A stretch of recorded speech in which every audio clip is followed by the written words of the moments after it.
Inilah kami para pemuda tangguh, pantang menyerah, iman tetap teguh. Siapkan diri, tekadkan hati, untuk jadi muslim sejati, untuk jadi muslim sejati. Al-Quran pedoman hidup kami, As-Sunnah penuntun jalan kami, Muhammad suri tauladan kami, Muhammadiyah itu gerakan kami. Al-Quran pedoman hidup kami, As-Sunnah penuntun jalan kami, Muhammad suri tauladan kami, Muhammadiyah itu gerakan kami. Muhammadiyah itu gerakan kami. Bismillahirrahmanirrahim. Assalamualaikum warahmatullahi wabarakatuh. Alhamdulillahilladzi khalaqal mauta wal hayata liyabluwakum ayyukum ahsanu amala. Allahumma shalli wa sallim ala nabiyina Muhammad al-Mustafa wa ala alihi wa sahbihi wa man tabi'al huda, amma ba'd. Pemirsa yang semoga dirahmati oleh Allah Subhanahu wa taala. Perkenalkan, nama saya Muhammad Hakim. Saya perwakilan dari Kota Malang. Pada kesempatan kali ini perkenankan saya untuk kultum dengan judul Pemuda Harapan Bangsa. Pemirsa yang semoga dirahmati oleh Allah Ta'ala, untuk menjadi pemuda yang hebat, maka badan kita harus kuat. Untuk menjadi pemuda yang diridhoi oleh Allah Ta'ala, maka keimanan harus tetap tertancap di dalam dada. Ketakwaan yang harus senantiasa menjadi prioritas kita. Hadirin yang berbahagia, dalam sebuah hadis yang sangat populer, Rasulullah SAW menyampaikan bahwa akan ada 7 golongan yang kelak mendapatkan perlindungan dan naungan dari Allah Subhanahu wa taala di hari tiada perlindungan kecuali perlindungannya. Salah satu di antara 7 golongan itu adalah pemuda yang senantiasa hidup untuk mendapatkan ridho dari Allah Subhanahu wa taala. Dalam hadis tersebut Rasul bersabda, "Sab'atun yudhilluhumullahu ta'ala fi dhillih yauma la dhilla illa dhilluh. Imamun adil wa syabun nasya'a fi ibadatillah." Pada hari itu, hari di mana tiada perlindungan selain dari perlindungan Allah, maka akan ada 7 golongan. Yang pertama adalah imam yang adil, dan yang kedua adalah pemuda yang senantiasa hidup untuk beribadah kepada Allah Subhanahu wa taala. Hadirin rahimakumullah. Untuk menjadi pemuda yang hebat, maka kita harus senantiasa mencontoh perilaku dari para sahabat Rasulullah yang mulia.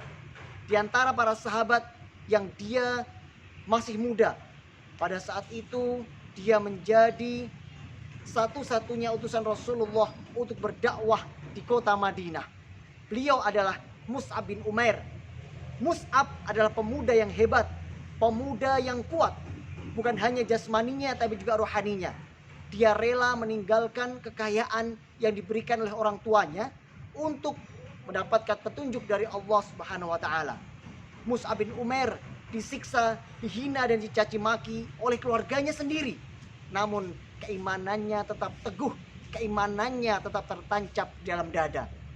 Sampai-sampai Rasulullah SAW mengutusnya menjadi dai, menjadi pengajar Al-Quran di Madinah Al-Munawwarah.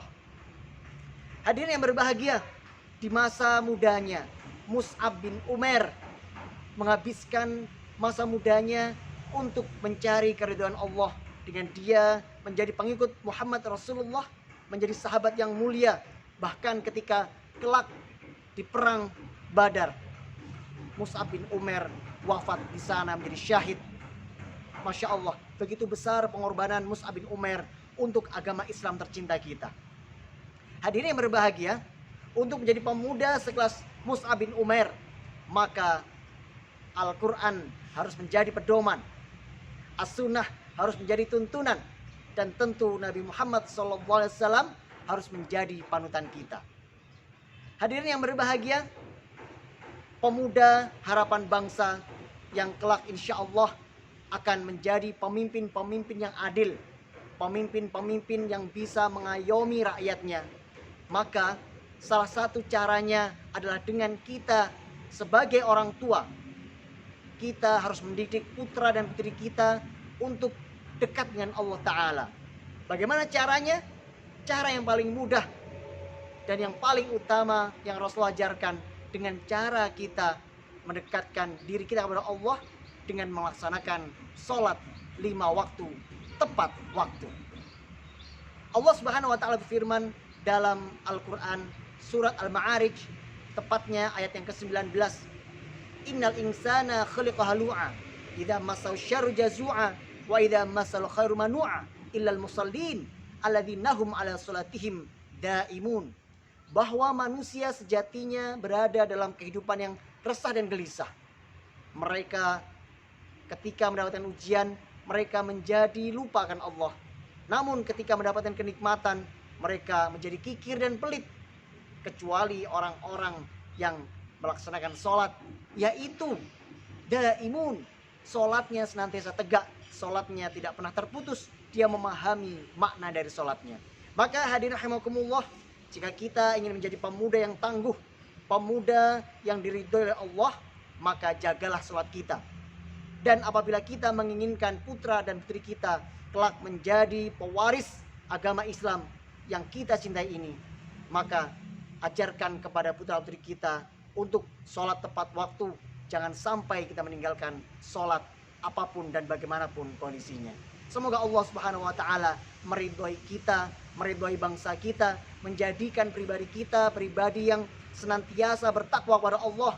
Semoga Allah Subhanahu wa Ta'ala menjadikan bangsa Indonesia bangsa baldatun thayyibatun wa rabbun ghafur. Demikian dari saya, mohon maaf atas segala kekhilafan. Wassalamualaikum warahmatullahi wabarakatuh.